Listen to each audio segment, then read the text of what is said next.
It's Back Porch Sports, presented by Duck Club Bourbon. Scott Hamilton here for the next hour to take a lap around the Southeastern Conference, a lap we're going to take with about a month to go until the start of the college football season. Ronnie Sanders, he'll be joining me later. He did an excellent interview with Ryan Bartow of Auburn Undercover. Ryan was down at SEC Media Days in Florida.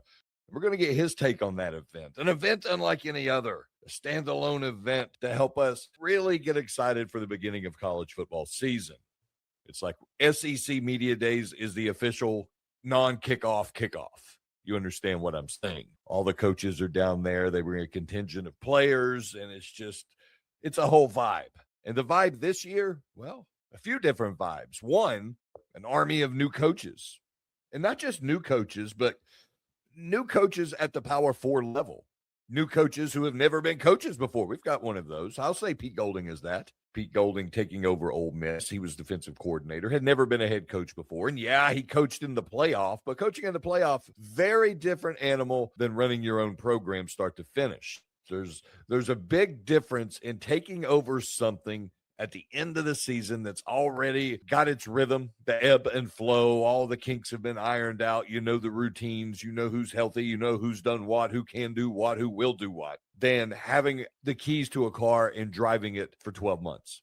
For establishing how you want to do things as a head coach, what changes you're going to make, what things you're going to integrate into the program that might not have been there before. This will be Pete Golding's first year ever as a head coach. And how will that go? Well, but that wasn't so much the question regarding Pete Golding when he met with the media down in Tampa. The thing people wanted to talk about most, well, two things really. One, how's his relationship with Lane Kiffin, a.k.a. Joey Freshwater, former Ole Miss coach who's now at LSU. How is that? And apparently it's fine. They're still boys. They're still dudes, or at least that's how they say things are going between them. But the other question really about tampering, because remember, that was the big story in January.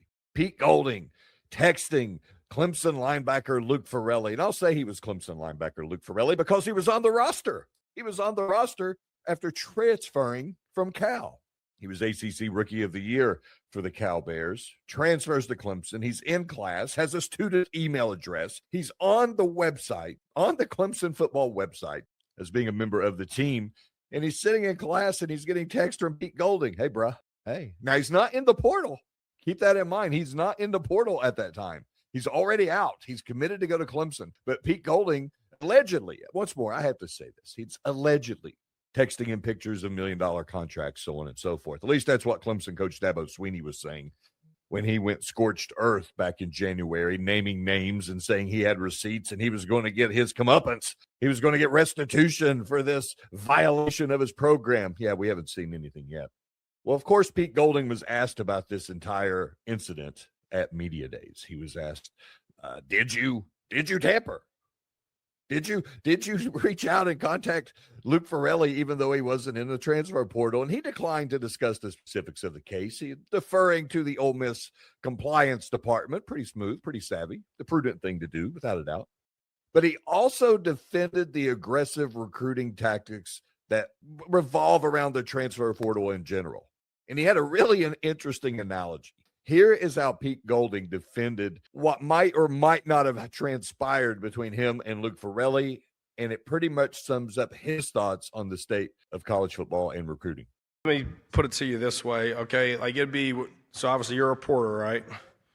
Would you quit your job before interviewing for another job or being offered another job? No, nobody would. But we have a portal that you can go in with a do not contact. I'm going to quit my job where I'm getting paid, and I'm going to go in saying I need a new job, but nobody can call me to interview. Like, what have we created? So we've created it on top of representation for these players, right? That it's their responsibility to make sure they get paid really well and they also have opportunities. So by design, it's put a lot of people in bad positions. And let's not act like recruiting in college football for the last 100 years is the most moral thing, right, that's ever been existed. I mean, like, what are we talking about here? So I'm really not going to get into my feelings, and I know how I've been educated to answer this question, right? Does that make sense? It's where we have a great compliance department, right, and all those type of things. But no, I mean, the model obviously has been broken, and I'm all for everybody being on the same playing field and doing the same things. I get it, but I think that's in any job, right? Like coaches, we're under contract. You don't think other ADs are calling us during the year? Same ones that are bitching about all this stuff are the same ones calling coaches, right, to come to other schools, right, and everything. So it's everywhere. It's in every profession. So I'm not saying I've got all the answers. I'm not saying that at all, right? Does that make sense? So we go within the rules of the program, right, and how the flow, just like when you're on the interstate and people are flying by you, what do you start doing? You're damn right you're going to get hit, right? Does that make sense? In this profession, you're going to get fired. Right? So I'm not saying that, but I think there are a lot of people that are doing an unbelievable job, Greg being one, right, to make sure that, all right, everything's catching up. College football is constantly changing, all those type of things. So hopefully we'll all, decide on what's fair for everybody. He's not wrong. He's not wrong. I get it. It is the Wild West. It's if you're not doing it, if you're not keeping up, you're going to get run over. I thought that was a really good analogy. Does it make it okay? And he's doing the right thing by keeping his mouth shut, by letting compliance handle it, because innocent until proven guilty. Don't talk, dude. Don't talk. Anything you say can and will be held against you. So it's best he just clam up, let the process play out. But what's going to happen at the end of the process? Let's say it is determined that they did tamper with Luke Farrelly, they being Ole Miss University football team. What will happen? What will be the sanctions? Will there be any repercussions? Will it be directly against Pete Golding? Or will this be another instance where something happened? We're going to use it as a learning experience to make sure it doesn't happen again in the future, and all's well. I'm not defending Clemson in this incident. I am certainly not. But it does seem to me, though, like it was a blatant violation of just, well, of course, ethics. Here's a guy on the roster. He's not in the portal. And we know it happens. It just so happens that in this instance, there are documentation, or at least Dabo says there's documentation. Who will level the scales on this? Will it be one of the conference commissioners? Jim Phillips talks big about it, the commissioner of the ACC, but what's he really doing? Greg Sankey hasn't said a whole lot. Will Jim Phillips reach out and talk to Greg Sankey? Will he demand that Greg Sankey take actions and investigate personally what might or might not have transpired between Ole Miss and Clemson linebacker Luke Farrelly? Just one of the interesting storylines over at SEC Media Days, and this one's going to linger because you have to think that the compliance department at Ole Miss, again, I'm a cockeyed optimist, you have to think that they'll come to some sort of conclusion, and that conclusion, if indeed Dabo does have these reams of text messages and emails and phone records between Ole Miss and Luke Farrelly, that it will say, well, they shouldn't have done this. And then what happens? Does Keith Carter, the athletic director, take some kind of action? Does he penalize? Does he punish Pete Golding in some aspect? And how significant will it be? It'll be nominal. We know that. We'll monitor that as that continues to unfold.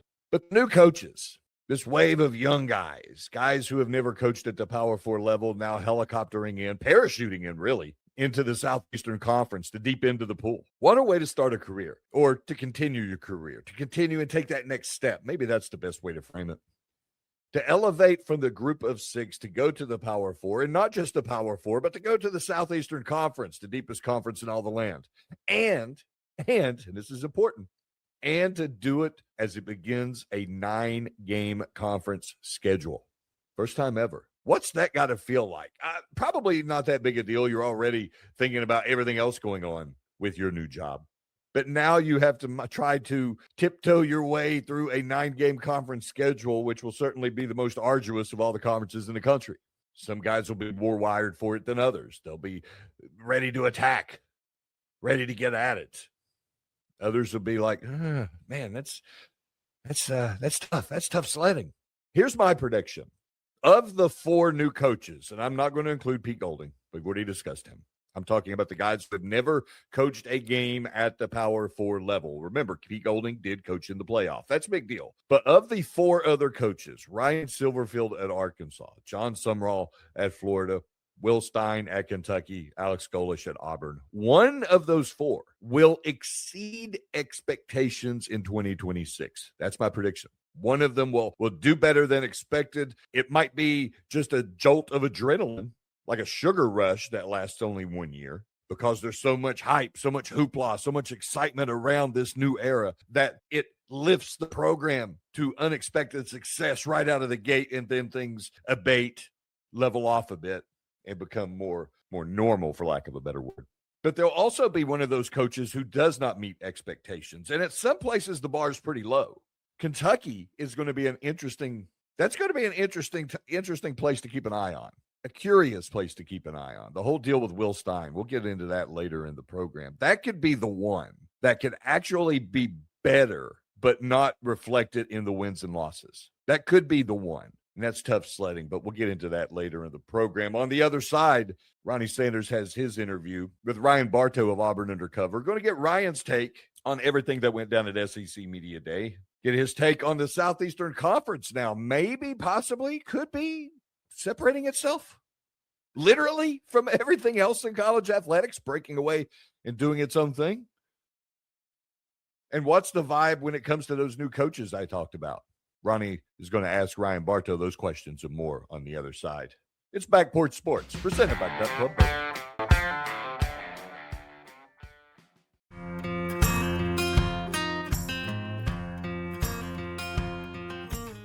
Welcome back to Back Porch Sports, presented by Duck Club Bourbon. Join us on the Duncan Williams Asset Management Hotline is Ryan Bartow from Auburn Undercover. Ryan, good to be with you today. Great last 4 days in one of the best cities in the country in beautiful Tampa, Florida.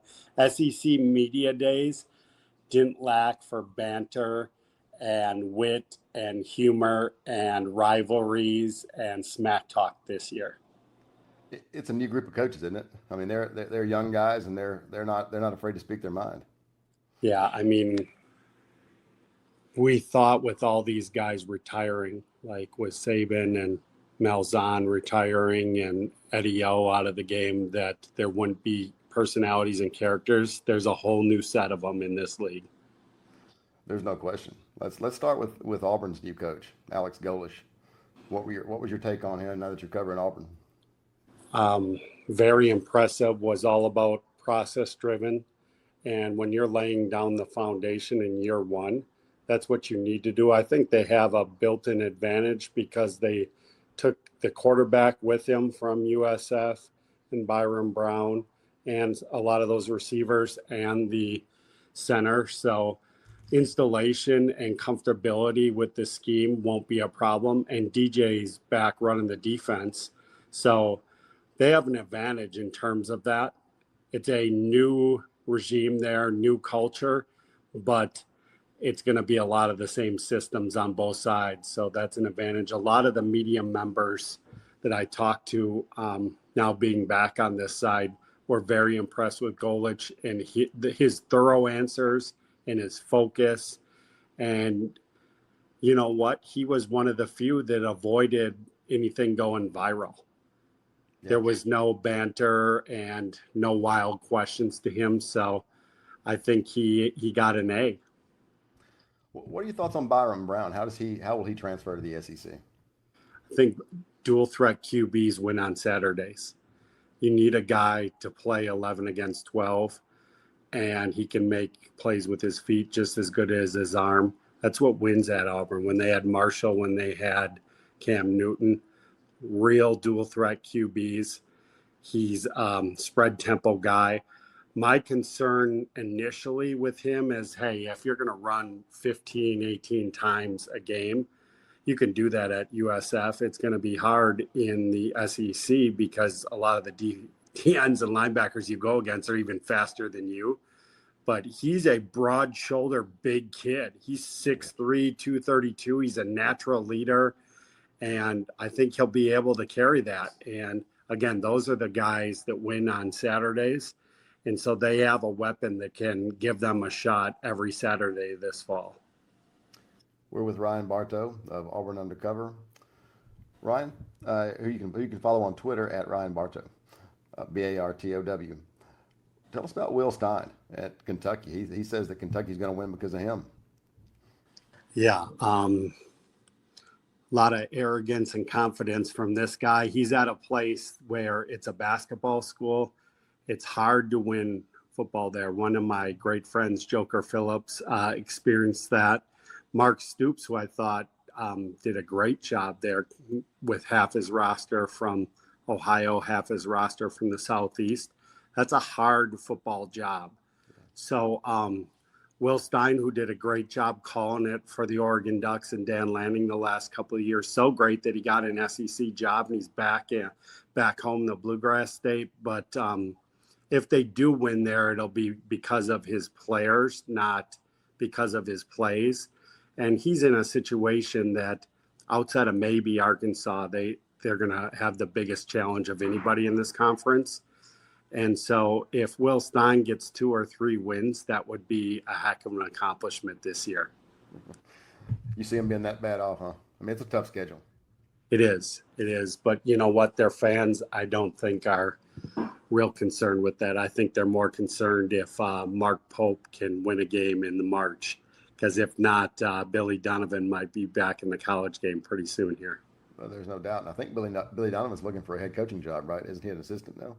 Yes, and the place I used to live, near and dear to my heart, Chapel Hill, was looking at him, but he was still coaching with the Bulls before he let him go, so the timing did not work out on that. And they actually got Mike Malone, who won an NBA title recently, and that's a huge upgrade for Tar Heel hoops compared to the previous coach. No question. Well, now, I guess John Sumrall talking about throwing a podium across the room. Yeah, and I think he was joking, but a lot of people didn't take it that way. Now, they do tell you at SEC Media Days, please turn off your phones beforehand, but that young man didn't. And, I can see it on both ends just because I'm one of the few that, just like you, that have worked on both sides. Yeah, absolutely. Yeah, we're rare breeds, Ronnie. So from the media side, I thought it was kind of unnecessary for him to say he'd throw the podium at him and kind of fake tough guy, stuff like that. And Tom Crean called him out publicly for that. And our jobs in the media are important too. But at the same time, you want to give, especially at SEC media days, the biggest media days, you gotta, everybody's looking at their phone. You never know what's next. And you want to always be on top of the news that way. But turn it off for a couple minutes and let him have his time. And shoot, it can be looked at both ways. And he's walking into a situation where he's got a short leash there. And the Gators aren't afraid to pull the plug after 3 years. Their last 4 coaches have experienced that. So he knows he's got his hands full there. And we'll see him in Tiger Town here in Auburn on my birthday on a Saturday night and see how that goes. Yeah, absolutely. That should be a wild one. That's a great series too. I mean, there have been some terrific games in that series. Mm-hmm. Heck yeah. Let's jump to Pete Golding at Ole Miss, talking about tampering, and he might have been I thought Kirby did a great job when I was there on Tuesday as far as providing wit and humor and just great punchlines back to the questions, especially to the local guys that came up from Athens, and using it as bulletin board material, something his mentor, Saban, never did. But Golding, he's pretty lovable. Like, there's no filter.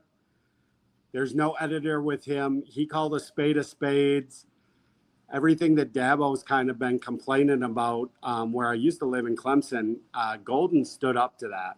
And he had some cool quotes about the whole situation. And gosh, he's going to fit right in that Ole Miss dynamic because everything he said definitely fills their tradition and culture. And you know what? I'll share this with you guys too. Pete Golden and Ole Miss is one of the 2 teams I voted for to play in the SEC title game. I don't know how many people did that, but I actually have an Ole Miss Texas SEC title game, believe it or not, and I'm sharing that with our listeners here. And the SEC preseason poll hasn't even come out yet, but I just think the combination of a proven winner, Ronnie, at quarterback, a dual threat QB, and they probably got 8 to 10 D linemen that could play on the next level. If you got real guys at those two positions, it gives you a shot. Yeah, and Ole Miss has never played in the championship game. One of the schools that has never even been to Atlanta. Right. So we'll see. Yeah, and talk about, I hope he keeps that same attitude and those same sound bites through the ups and downs of being a coach in SEC, because he's a fun listen. He is. What about? Did you notice any sense of urgency around the conference? I mean, you got a 9-game schedule. You got the Big Ten that has won the last 3 national championships. Yeah. There's a lot. There's talk about the SEC breaking away. A lot of different topics around. I didn't notice the same confidence or the same swag, even from the commissioner all the way around. I think NIL has kind of taken a lot of the talent. I think 75% of the best talent is in the southeast part of the country, given the weather, given that football matters. And you have some of these places in the Big Ten or Miami or Texas that are coming in and basically buying the D linemen. And that's the difference in this conference. When I went through the SEC media preseason poll, player-wise, to do my all-SEC team, it's still the strength of this conference is defensive line. There was 12 NFL D linemen to pick from for that. So that's where it is. There was probably 3 or 4 real QBs, 5 NFL backs to choose from. But I didn't see the same talent I'm accustomed to in this league at DB, at receiver, at linebacker, even at tight end, just because it's spaced out now. These kids are going elsewhere. They're going to the ACC, to Miami. They're going to the Big Ten, to Oregon, Ohio State, instead of like staying in Georgia, Alabama, South Carolina. So that's had a residual effect on these rosters. What about the talk of the SEC breaking away? Yeah, I hope not. I hope not. I mean, college football is the best. It's the best form of original content. And the passion for SEC football is the best, man.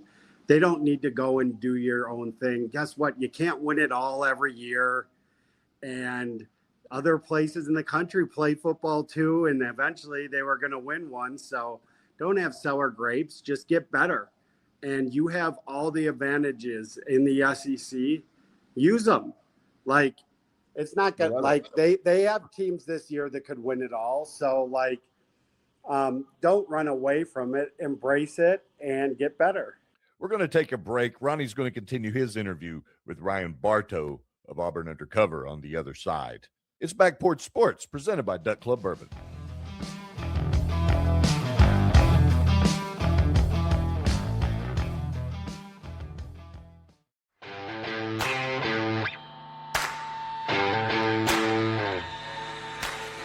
Back Porch Sports, presented by Duck Club Bourbon. Here's the second half of Ronnie Sanders' interview with Ryan Bartow of Auburn Undercover. What about Mike DeBoer, Kalen DeBoer at Alabama? He's facing, after winning 11 games, he's still got pressure there.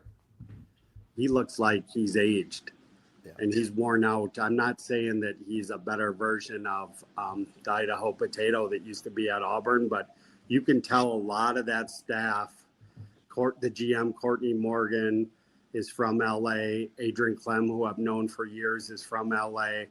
It's almost like they want to be at Southern Cal more than they want to be at Alabama. They didn't sign a top 10 kid in the state of Alabama the first cycle they were there.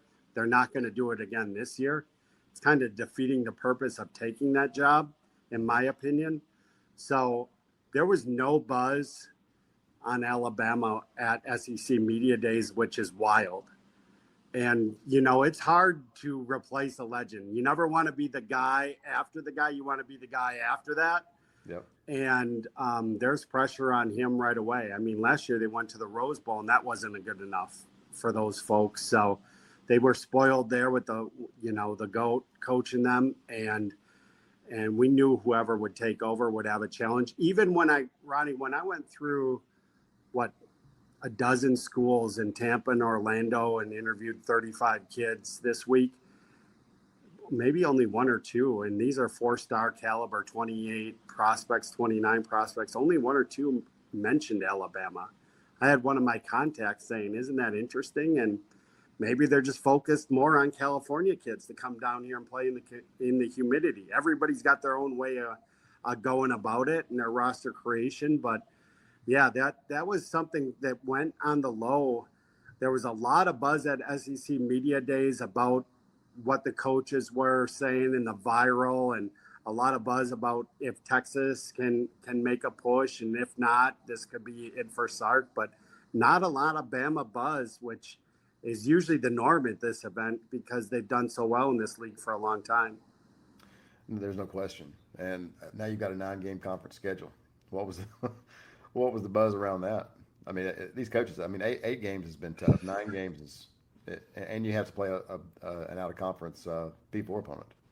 Yeah, man. I mean, they have the advantages. They have the best D linemen. They have the best weather. They have kids that love football. So that's what makes this league so special. But, I mean, when you come to by Halloween time, these rosters are going to be banged up. Because what's the strength of the league? It's always they have the best D linemen in the country in this league. And Oklahoma has seen that. They've come in this league, and that Oklahoma program, they have the most wins in college football history over Michigan. But this is the first time they've had to block real defensive linemen every week. They think, oh, this is a low week. We have to play Mississippi State. Well, they probably have 6 or 7 NFL D linemen. There is no off week in this league. In the deep end of the pool, and these coaches were kind of complaining about it, but I'm like, guys, you get compensated a lot. It's special to have one of those 16 head jobs. That's why this league is so special. So it was kind of like you can see it both ways, but look at Auburn, for example. In the month of October, they play at Tennessee, bye week at Georgia, host LSU, and then at Ole Miss in the same month. Mm-hmm. There's teams in the AFC that don't have a schedule in October like that. That's true. AFC East. Yes. What about, is there an assistant coach hire that you kind of kept hearing about? I mean, for me, it was Kendall Browse at South Carolina. I mean, there's a lot of buzz flying around that, and I think Shane Beamer obviously needs to have a great year. I was talking to a contact on the way home, actually a bunch of them on the 7-hour ride from Orlando back to Auburn tonight, and there's probably 6 of the 16 teams now that run some form of the Art Briles offense in this conference. I mean, Auburn with Golesh, Heupel, both Mississippi schools, Briles at South Carolina. And there's one other too I'm forgetting. But, yeah, it's like 6 of the 16 are running his offense.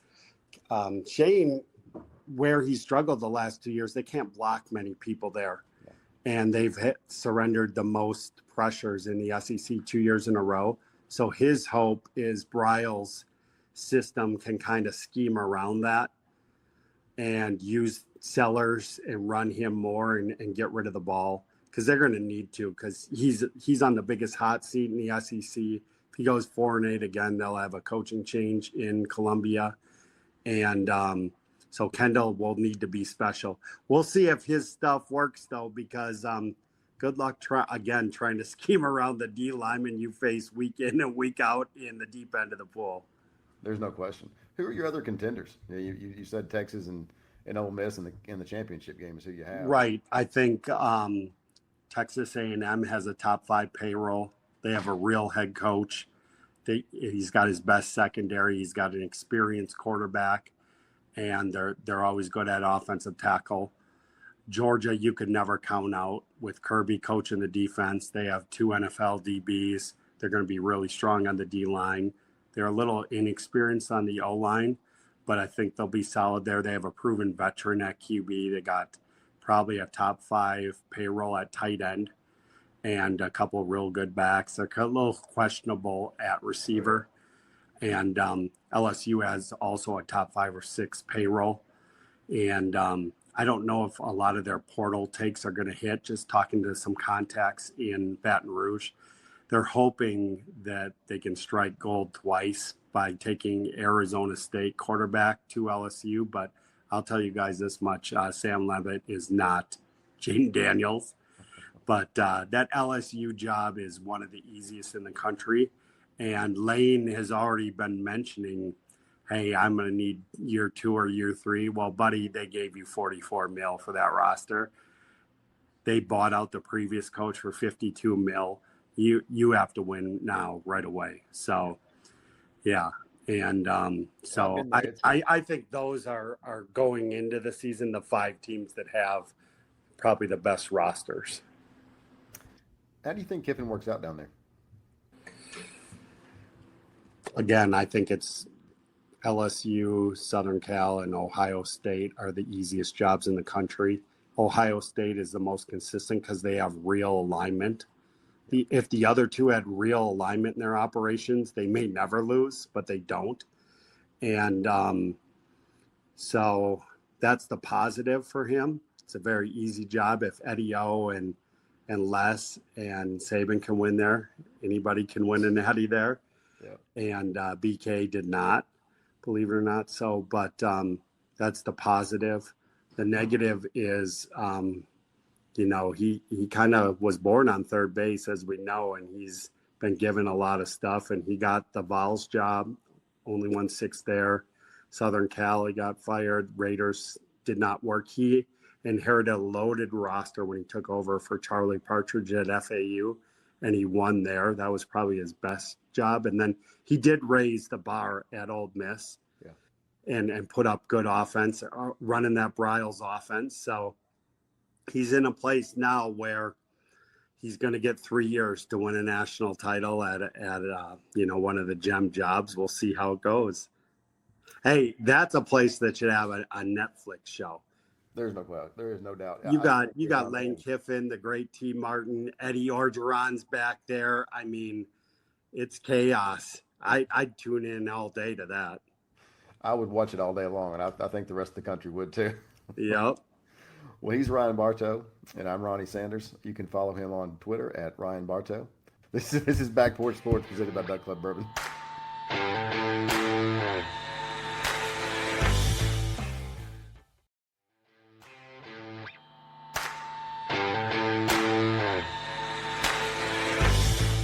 We're making the final lap. This episode of Back Porch Sports, presented by Duck Club Bourbon. Want to thank Ryan Bartow of Auburn Undercover for joining us on the Duncan Williams Asset Management Hotline. Excellent perspective from Ryan. Regarding all the hype and hoopla that is SEC Media Days, just a crazy event. The Big Ten, for all the success that it's had, for all the outstanding accomplishments that it has achieved over the past, let's arbitrarily say 5 years. We know they've won 3 straight college football championships, but really started escalating about 5-6 years ago. And let's not forget basketball. Let's not forget baseball. Let's not forget softball, excelling across the board. But for all of its accomplishments and all of the feel good that it has, next week, Big Ten Media Days will not touch the Southeastern Conference. SEC Media Days is a whole vibe, man. It's just different. The biggest story early was Legend, frequent caller of the Paul Feinbaum show, getting kicked out. That's the most SEC story I've heard in a long time. Legend getting booted from SEC Media Days. And the juxtaposition of it is this. He has a show on a radio station in Birmingham. And it's not a traditional show. It's a pay for play. It's like a time buy. So he applies for credentials to SEC Media Days. He gets denied, but he sets up in an area where you didn't need to be credentialed. Okay, fine. He's interviewing people. But then the SEC people will come and say, no, you got to go. Can't be here. Can't be doing this, yada, yada, yada. Whole thing escalates. Next thing you know, Legend is threatening litigation against the Southeastern Conference. God love it. That is the most SEC story I've heard in a long time. And we're going to go full circle right now back to the talk of the young coaches, the new coaches that are coming into the SEC. Will Stein. I mentioned the Will Stein situation at Kentucky. Will Stein is a guy who grew up in Kentucky, grew up a Kentucky fan. His dad played at Kentucky. He actually went to Louisville and played. Goes on about his coaching journey, becomes the offensive coordinator at Oregon, really helps with the development of Dante Moore, who might be the number 1 overall pick in the upcoming NFL draft 2027. Gets offered the Kentucky job. He's gone home now. He's going to try to make hay at Kroger Field. And some people go, man, why would you take that job? Well, one, because it's an SEC job. There are only 16 of those. That's pretty much as good as you can get, top to bottom. And two, it's his home state. Once more, he's a fan. He's a fan. It's in his blood. Even though he played at arch rival Louisville, he grew up a big Blue fan. But to still leave a situation like Oregon, where you're the offensive coordinator at probably the best program to have never won a national championship, that would have been the only thing that would have given somebody pause to take the position. Had to be. The fact that you're at Oregon in a good deal.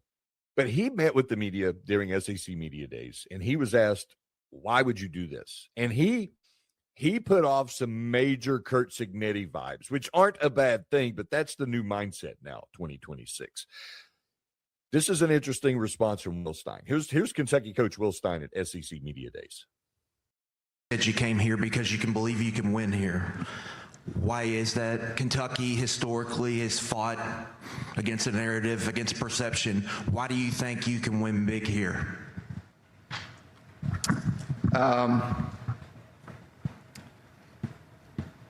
This is going to sound like really, I think because of me, to be honest. I think because of me. I think I know what it takes. I've seen it at the highest levels.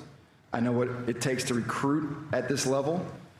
And you just got to believe, man. You just got to put the ball down and play. There's not really else to be said. Is it going to happen overnight? I don't know. I really don't. If I had a crystal ball, everybody in this room would be really, really rich right now. I don't.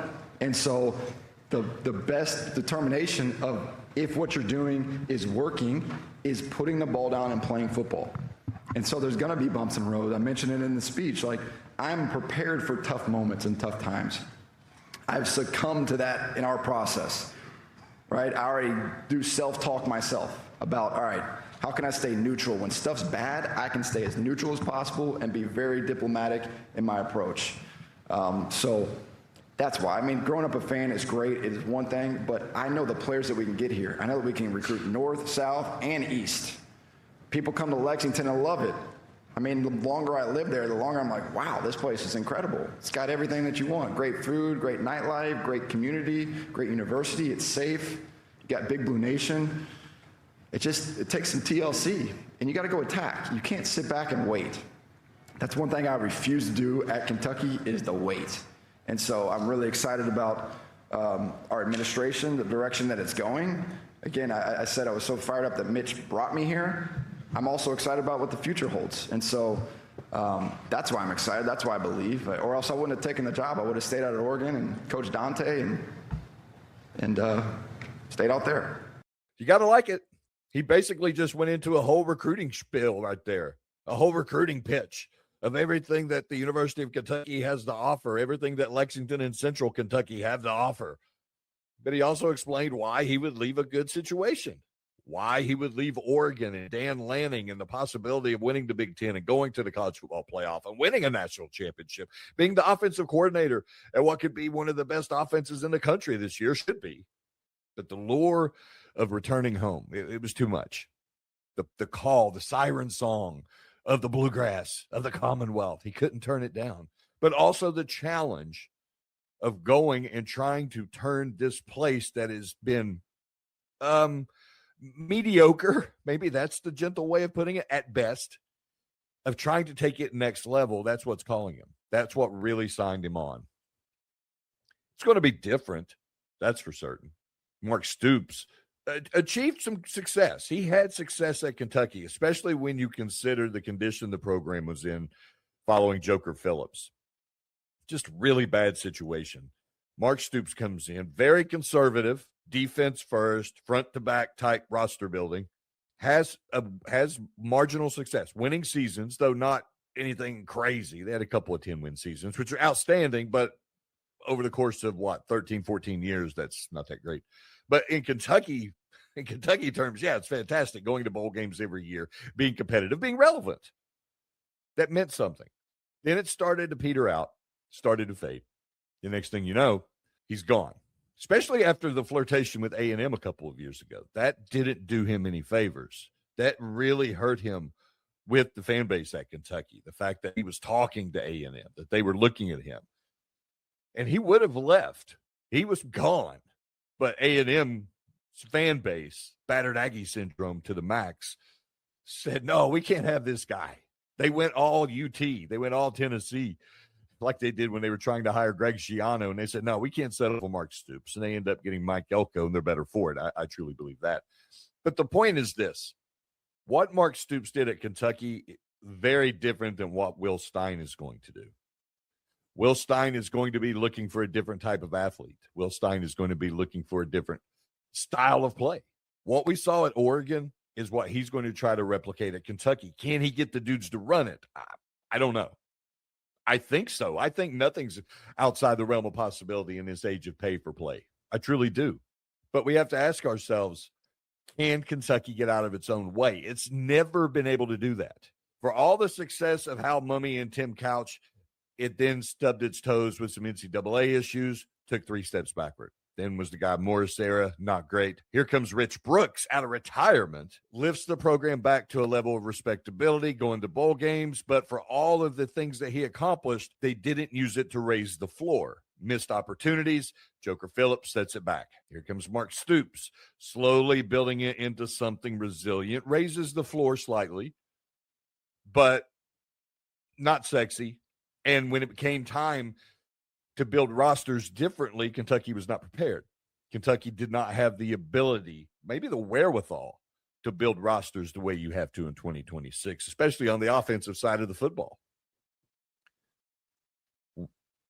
What Stein's going to try to do, what Will Stein's going to try to do is going to be very different.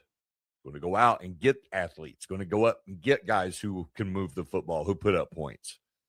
Will it come at the price of the defense? That's the question.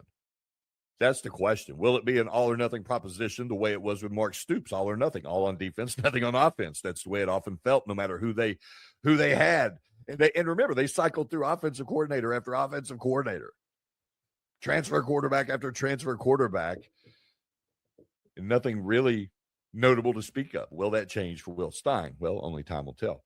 But you got to love the attitude. You got to love the confidence. And speaking of confidence, John Sumrall, friend of the program, along with Will Stein, he is oozing confidence these days. And it seems like the closer we get to kickoff, the next step he takes in trying to just achieve a level of, I don't even know how to properly frame it, just energy and enthusiasm. I said it when we had him on the program a couple of months ago, and I'll repeat it, that I felt like he was the guy outside a movie theater at 11 o'clock at night that I could talk into jumping over a Z28, a moving Z28. And he didn't deny it. He had a really curious interaction with a reporter during SEC Media Days this week. They were asking him about his relationship with other coaches and so on. And, well, the reporter's phone went off. Here's how it went.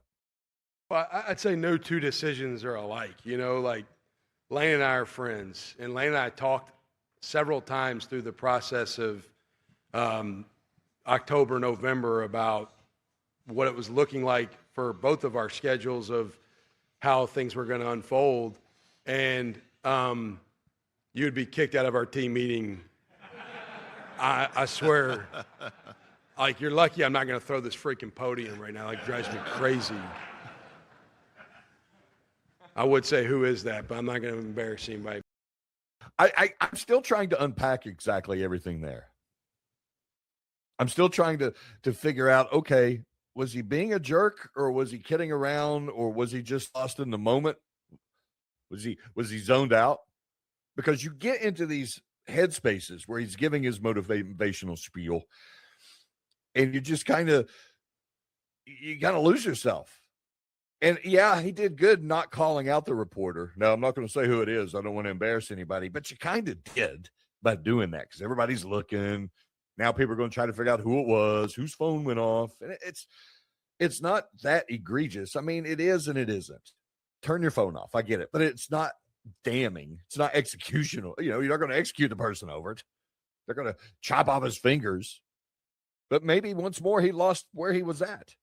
He didn't realize, oh crap, I'm not in one of my meetings. My bad. I forgot. I'm gonna throw this podium. That was aggressive. But I'll give him a pass because I dig the vibe. And I'm excited to see what he's going to do at Florida. It's just incredible to think, though, how Florida has struggled since Urban Meyer went away. How that place that had so much success under Steve Spurrier and so much success under Urban Meyer has been just ho-hum for the last 15, 16 years. Yeah, Dan Mullen did a little bit, but there was no energy. Jim McElwain, come on. And God bless Billy Napier. Great guy. Good coach. Not right for Florida. You've got to have somebody who's a Pied Piper, somebody who's got a little bit of arrogance, attitude, cockiness, and not afraid to stir things up. That's what they get with John Summerall. I think it's going to be a wonderful fit.